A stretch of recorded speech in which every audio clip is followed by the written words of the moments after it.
Hi guys! For today's video, ipapakita ko po sa inyo kung paano ang actual na pag-harvest ng stingless bee honey mula dito sa farm ni Mang Ambo sa Alabat. Yung bahayan na yan. Ito na po yung beehive ng stingless bee.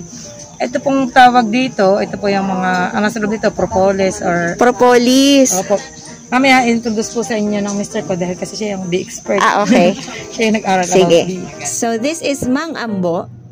Welcome sa Tres Princesitas. At ito yung aming isa sa hanap buhay na itinayo namin. Ang stingless bee, isa po ito sa pinakamaliliit na bees. Wala po itong sting or kisot, kaya pag kinagat kayo nito, hindi kayo mamamaga. Hindi kagaya ng ibang bees na pag kinagat kayo talagang mamamaga ng bonggang-bongga ang inyong mga fez.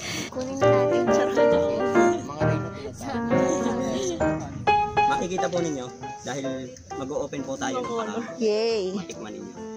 Yan. Ito po naman, ito yung mga eksperimento namin. Yan, yung sa baon na yun sa ilalim. Nasaan? Yung kanyang Ayun. pearl colony nasa taas, yung nasa baon nasa baba. Ito po yung pera. Ito yung pinakang yung wild hive niya. Itong wild hive na ito, kumbaga resilient. Kahit tamaan ng ulan, ng init, okay lang siya. And then ito pati yung technology na mas pinakamabilis magparami ng colony. In 1 year kaya kong dito ng dalawang spray.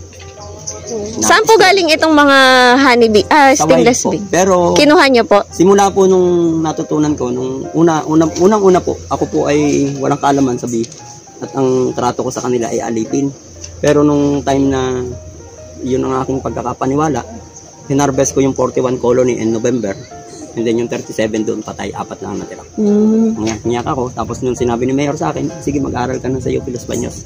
Pinadala niya ako sa UP Los Baños, din nalaman ko yung tunay na buhay ng bee. Ano yung kanilang pangangailangan, ano yung dapat natin gawin. Kung titingnan po ninyo, yung mga nasa ibabaw na yan, makikita niya sa bibig nila parang may crystal form. Yung crystal form na yun po yung nectar. Yung pong forager bee na kinikwento ko sa inyo kanina, pag ang kinulik niya ay nectar, pag uwi niya dito sa kanilang hive, itatransfer niya yung nectar through mouth dito sa bubuyog na ito na magpa-process ng honey. And then magpapamping yung isa, magpapamping din yung isa hanggang sa lumubo ng tiyan. Tapos yung ginagawa niya ngayon, nasa bibig niya, parang crystal form, in and out, pinabababa nila yung moisture content. And then pag pwede nang i-imbak na nila. Ang kasamaang palad lang, itong klase ng bubuyog na ito, hindi magaling magbababa ng moisture. Once na iniimbak na nila kahit sariwa pa, 72. Nakakailang po ng honey? Yung 72 po pag hinarvest ko lahat, around mga 50 plus isang harvest. 50 plus na bote. Dami. Tapos magha-harvest ako nun. Hindi ko naman po kasi na-harvest ng one time. Halimbawa, itong part na ito, isang harvest ko. Tapos yung part na yon, isang harvest din. Tapos yung part na yon, isang harvest. Yung part ng dulo, isang harvest. Tapos yung sa likod, isang harvest din. Mga 5 times in a month. Dahil maliliit ang stingless bee honey, mas madali itong sumuot sa ating tenga, sa ating ilong, kaya kailangan ng protective gear para sa pag-harvest nito. Gaya nitong ginawa ni Mang Ambo, meron siya ditong pakulambo para hindi makalusot dito sa mga kulambo na ito. Kami nasa loob ng kulambo, si Mang Ambo nasa labas habang nag-harvest siya ng honey. Yan. Ito po yung pearl colony niya.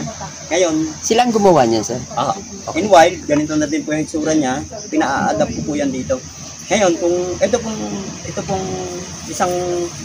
pong isang eksperimento ko na to, hindi ko talaga iniupo sa box. Okay. Dito sa box na ito. Para doon na lang. Ito yung ha-harvestin natin. Para hindi mo nagagalawin yun. Hindi na po gagalawin yung brood. Pero kung once na ibinaba po niya dito yung brood, hinihiwalay ko naman siya. Isang colony na ulit. Bago ulit, gagawa niya na ng bago.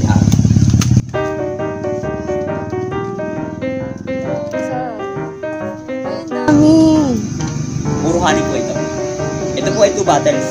Pagka Ang kagandahan dito sa farm ni Mang Ambo, hindi siya gumagamit ng sugar para ipakain sa mga bees. So kapag nag-harvest siya ng honey, hindi niya inuubos para meron pa ring pagkain yung mga bees doon sa off-peak season. Kasi may mga times na hindi nakakahanap ng pagkain yung mga bees. Kaya hindi niya inuubos yung honey bee para may pagkain pa rin yung mga bubuyog.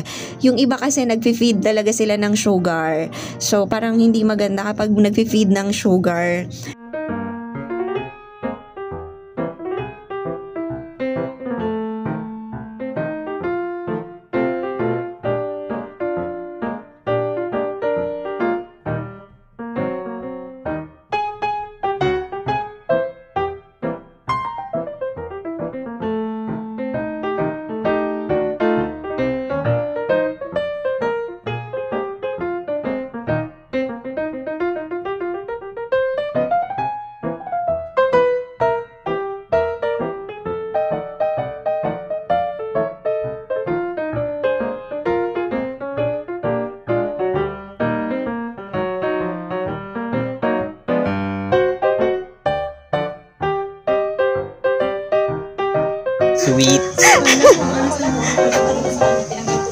Ang galing.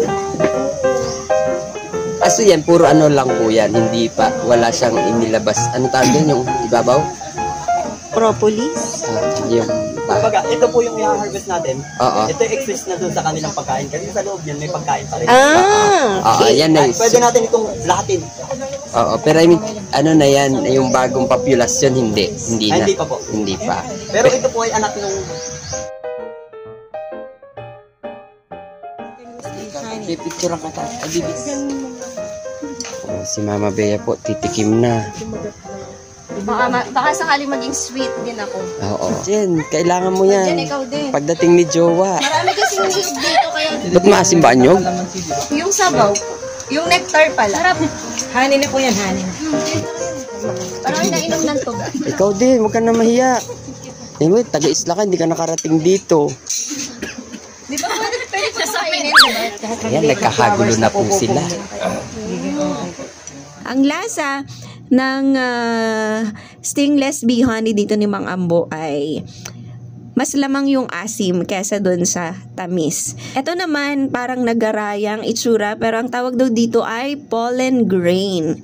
Pollen grain po, ito pollen grain. Kinulik ng bees sa mga flowers. Nagdedepende. Tikman nyo ang lagay, ako lang ang tumikim. Hindi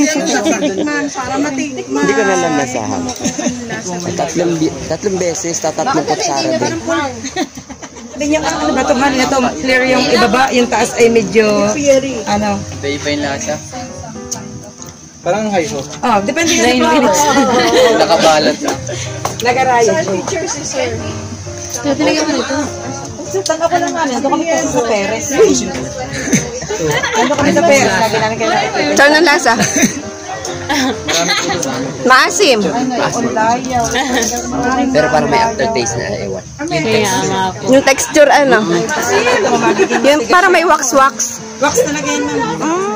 Tres Princesitas Stingless Bee Farm. Tandaan ang sinabi ni Mang Ambo, kung mag-aalaga ka ng stingless bees, ang mga bees ay hindi alipin.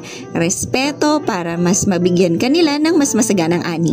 Maraming salamat kay Mang Ambo for sharing his knowledge about stingless bee honey farming and kay Sir Sonny, ganun din kay Ma'am Michelle ng Alabat Tourism. Thank you for watching.